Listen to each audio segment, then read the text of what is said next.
bienvenue au fromage de l'île d'Orléans. Vous savez, c'est le premier fromage fait en Amérique qui date de 1635. Et on a repris la recette du premier fromage et on a fallu aussi, pour réussir à fabriquer ce fromage-là, on a mis en marche, en fait, notre fromagerie en respectant toutes les méthodes de fabrication de l'époque. On en est très fiers parce que notre paillasson a gagné de nombreux prix, dont le prix du meilleur fromage agréé au Canada à 2 reprises. On est très, très fiers de ça, que nos contemporains aujourd'hui l'imitent. Alors, il y a beaucoup d'étapes et d'opérations à faire dans une fabrication fromagère. Et ça prend de la main-d'œuvre. Et comme la main-d'œuvre est de plus en plus rare, on a fait appel pour la première année à des travailleurs du Guatemala. Puis on est très contents de ce qu'ils font avec nous jusqu'à maintenant. Et ça se passe bien. C'est beaucoup d'apprivoisement. Faut apprendre de part et d'autre à communiquer dans la langue de l'un et de l'autre. Mais jusqu'à maintenant, ça se déroule bien.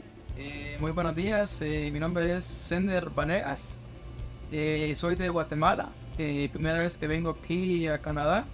Es una experiencia muy bonita porque uno más que todo viene a aprender, ¿verdad? Y son cosas que no tienen que olvidar, que son experiencias muy bonitas. No es una cacería, se trata de hacer varios tipos de queso, empacarlos, limpieza y prácticamente más que todo en la producción del queso. Donc, ce que j'ai remarqué de nos travailleurs étrangers, c'est qu'il y a un très fort sentiment d'entraide entre eux. Donc, aussitôt qu'il y en a un qui a terminé sa tâche, il va voir spontanément si l'autre travailleur a besoin d'aide pour l'aider à compléter sa tâche. On leur a jamais vraiment demandé de faire ça, ils l'ont fait d'eux-mêmes, c'est très apprécié. Et ils ont vraiment un fort degré d'autonomie, en fait. Donc moi, si j'ai besoin de m'absenter, je sais que je peux leur faire confiance. Je leur ai laissé une procédure en espagnol. Tout est indiqué correctement ce qu'ils doivent faire. Puis au fur et à mesure, quand j'ai fait leur formation, ben je leur ai expliqué des choses. Je leur ai demandé s'il y avait des questions. Donc ils ont pu poser les questions. Ils peuvent toujours d'ailleurs. Mais c'est ça, je me sens vraiment en confiance de déléguer des choses à faire. Puis je sais que ça va être fait puis ça va être bien fait. Fait que c'est très apprécié. Pues con los jefes no lo puedo negar, se han portado lo más bonito conmigo. Son muy buena gente, incluso hasta nos han invitado a cenar a varios lugares. Y esa es una experiencia muy bonita, ¿verdad? Pues ellos prácticamente 100% calidad, ellos todo bien, siempre preguntándome si necesito algo. Todo, no hay ninguna queja, todo de lo mejor. Mais on a mis une petite maison à leur disposition. Alors, ils vivent tous les deux dans cette maison-là, très près de la fromagerie. On leur a acheté des vélos avec des casques, parce que sur l'île, c'est grand pour qu'ils puissent se promener.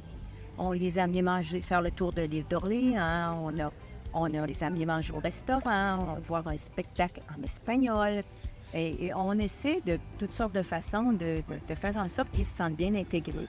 Puis d'essayer de franchir le plus vite possible la barrière de la langue, c'est ce qui nous reste à faire. Mais je pense qu'au fil des ans, puis comme ils se sont contents, puis que nous aussi, nous sommes contents, bien, ça se pourrait qu'on se revoie l'an prochain. Donc, dans ce cas-ci, ces travailleurs-là, bien, ils vont sûrement faire un petit bout pour apprendre le français, puis nous, on va continuer d'essayer d'apprendre l'espagnol.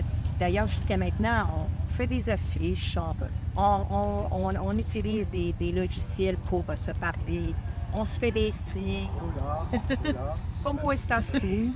Pues sí, es difícil estar lejos de la familia, pero nos motiva a salir adelante, ¿verdad? A darle una mejor vida a nuestra familia, a nuestros hijos.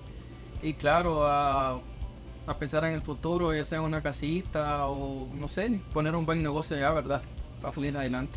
Pues más que todo, y pues primero es ayudar a mi familia, a mi mamá, a mi hermana y económicamente va a ponerse más bien uno para construir su casa, estar todo ya mejor, porque Guatemala es un poquito más difícil para la economía, entonces por eso aquí hay mucha más facilidad. Muchas gracias por su trabajo y bienvenidos a l'île d'Orléans.